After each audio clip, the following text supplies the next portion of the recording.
I want to talk about the original dual lands and how I think these are some of the most iconic cards ever with regards to the history and development of Magic the Gathering. But to show you why I think these cards are so monumental and impactful to the game we know and love today, we have to go back before our third trip to Ravnica, before we even had guilds or clans, before we had any of these relationships between the colors. We have to go back to the beginning, back to the first set of Magic, back to its alpha. While looking through the set list and getting caught up in the images of the Black Lotus, the Power 9, and Signature 1-drops, you may not realize Alpha only contains monocolored spells and artifacts. Each color, the connection between them, the guilds we know and love today, all of these relationships that have helped define and add depth to the game of Magic were non-existent. In Alpha, each color feels like it's its own entity looking to challenge the other four in various ways, whether it be by destroying their lands, fueling a growing sibling rivalry, or ruining any and all future plans, but teaming up, not so much. Among those 295 cards printed back in 1993, we have 11 that are able to produce or join two different colors: Celestial Prism, Birds of Paradise, and the cards iconic to every Magic player, prized by every collector, the original dual lands.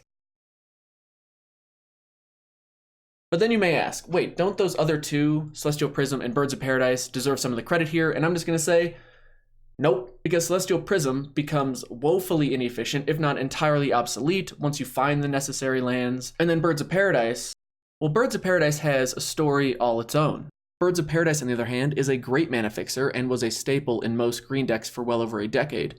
However, it was not initially planned for Alpha. In fact, it was quite literally created in the image of a dual land. You see, Birds of Paradise was created at the last minute when this artwork was submitted for Tropical Island, but it didn't follow the theme of the other dual lands.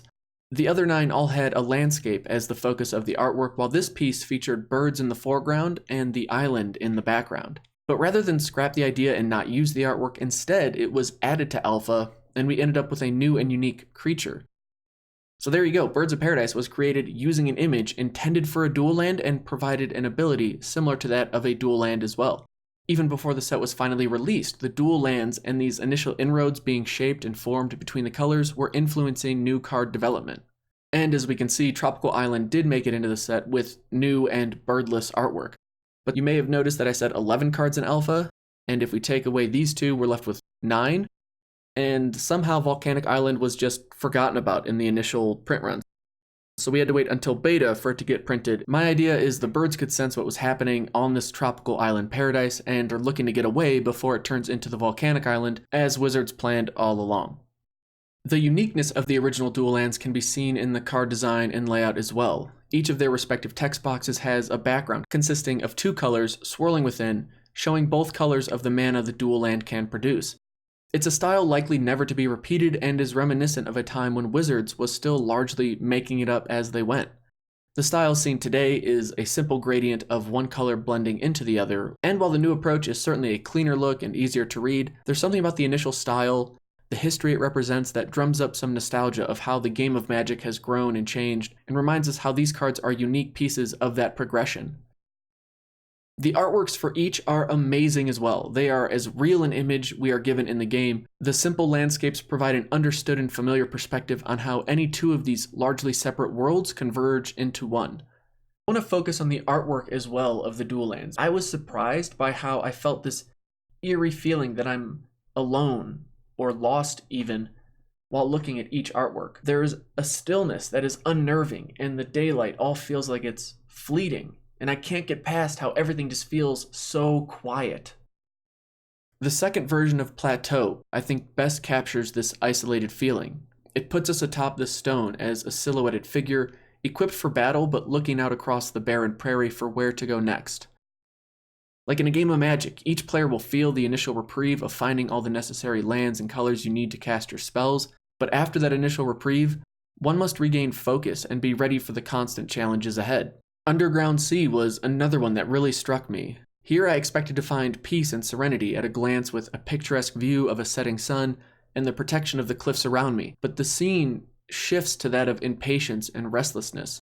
The light fading into the background gives way to the stone ceiling above, The walls begin to close in on me. I can feel the cold of this place, and staying put is no longer an option. But where the light is leaving, that is where I need to go, that is where I'm being pulled, but there's no easy way to safely venture forward. However, I do find this artwork stands in stark juxtaposition to most of the other dual lands. Underground Sea has a clear direction where we should go, while the others seem indifferent, like Savannah, Scrubland, and Badlands, all of which invite us to travel wherever we want, in any direction.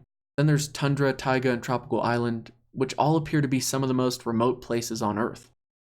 But then why do these images feel so lonely? And the reason I keep coming back to, if I really stop and think about it, is when we're going on an adventure or we're growing as people, we have our familiar, comfortable zone. But to go beyond that, to take that next step, is entirely on us. And maybe I'm reading into it too much. Maybe, maybe not. But even in playing a game of Magic or building a deck or drafting, you constantly have this uneasiness. You have a lot of pros and cons you have to weigh. There's an ever-changing card pool and meta and just a lot of decisions that you have to make. And at any time, you may want to just turn back and quit or go back to the familiar. But to become a better player, to grow, you have to keep pushing that boundary. And in a way, I think the dual lands were a part of that growing of the comfort zone and possibilities within Magic. And the dual lands make this venturing between the colors and joining of colors easier, but with it being easier, you also have to be more decisive because the game of Magic is constantly growing and changing. And Magic has certainly had its fair share of changes. Some have certainly been uncomfortable at first. They forced players to get out of their comfort zone, adopt new strategies, and learn how to interact with these new cards and rules.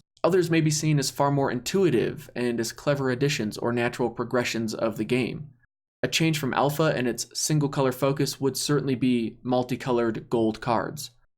But we'd have to travel through Beta, Unlimited, Arabian Nights, Antiquities, and Revised, almost a full year after Alpha's initial release, to find the first multicolored spell in Legends. This set, aptly named for the legendary creatures we still know and love today, like Nicobolus, Stang, and my personal favorite Chromium, were all easily recognizable with a new and unique gold border on each card. All gold cards printed in this set also revolved around allied colors, those that are next to each other on the color wheel. Some were the basic 2-color legends, while others used 3 colors, as seen here with the Elder Dragons. But all the gold cards were creatures, and none of the cards in the set reached across the color wheel into enemy territory. We would have to wait until the following set, the Dark, to receive an enemy-colored gold card and the first multicolored enchantment, Dark Heart of the Wood. This enchantment provides its owner a simple ability. Sacrifice a forest, gain 3 life. This card became a personal favorite for me because I find the execution of it to be on par with just about any other Magic card. The history it represents, its artwork, its utility, and its flavor text are all amazing. I often think about what inspires certain cards and dig into each element of it. For Dark Heart of the Wood, the flavor text is perfect in that it gives a specific reference to goblins, who are the quintessential tribe of red and the mountains, a world that exists between black and green on the color wheel, but only to say that it has no place here. And then it hits me. This card was clearly inspired by its matching dual land, Bayou. Maybe this is all in my head, but I can imagine myself as I push further in with unknown creatures beneath me in the swamp and lurking around in the trees until I reach the heart of this place and find the Dark Heart of the Wood. I think that connection is pretty special and not found in many cards. So all in all, these 2 cards, these are one of the many reasons I love this game so much, because I think they're amazing examples of how this game inspires its future generations, how an artist can draw inspiration from something else, how a card can function similar to one that came before it. It's this life cycle that connects us to the game on a deeper level, and that's something you just don't get with really any other game. The dual lands were the first that connected us to this idea of merging these 5 distinct worlds, and I think it's pretty awesome to look back and see how they continue to inspire cards today. And of course, they're on the reserve list, enshrined there never to be reprinted, but they still lay the foundation for all the cards that came and are still to come after them. But the original dual lands, they're the ones that help blaze those trails between the colors to help us better understand where we've been, where we're going, and help us tell all those stories in between. And when I think of Magic, when I think of the word alpha, I think of where I've come across the word alpha, whether it's describing the biggest or best of something or the first of something, or even the Bible when God says, I am the Alpha and the Omega. I think of how everything has a beginning and an end, and not everything can last forever. Alpha, the dual lands, that's a pretty large piece of Magic's beginning, and from what I can see from where I'm standing, its Omega is well beyond the horizon. And I hope that continues to hold true, because I love this game, I love making videos and content like this, and I just want to throw out there, if you would like to support the channel and what I'm doing, if you sign up at the $3 tier and above, I will happily throw one of these guys in as a bonus reward just to show my appreciation, because it really does mean a lot. It does go a long way. And I love sharing a piece of the game that I connected to and is part of my journey with Magic. And with that, I have to give a shout out to one of my newest patrons, Eddie. Dude, you have been awesome to talk to. You've been awesome just to get to know and hang out with, and I'm looking forward to when we get to sit down and play some Magic together.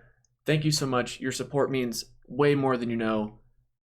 Thank you, man. I really appreciate you watching. I hope you enjoyed it. Thank you so much, and we'll see you in the next one. Peace.